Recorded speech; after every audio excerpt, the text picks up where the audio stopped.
ગાંધી આશ્રમથી એક સમાચાર છે। નશા મુક્ત રેલીનું આયોજન કરવામાં આવ્યું છે। ગાંધી આશ્રમથી નીકળી નશા મુક્ત ભારત રેલી નશા મુક્ત યાત્રા દિલ્હી જવા માટે રવાના થઈ છે। દેશભરના સામાજિક કાર્યકરો આ યાત્રામાં જોડાયા છે। સામાજિક કાર્યકર મેઘા પાટકરે આપી છે આ યાત્રામાં હાજરી।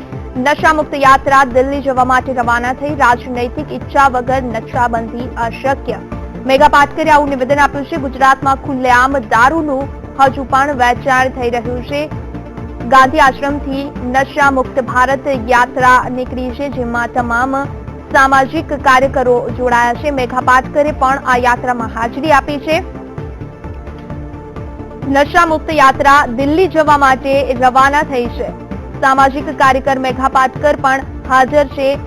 તેમણે નિવેદન આપ્યું છે ગુજરાતમાં ખુલ્લેઆમ દારૂનું વેચાણ થઈ રહ્યું છે। રાજનૈતિક ઈચ્છા વગર નશા મુક્તિ અશક્ય છે।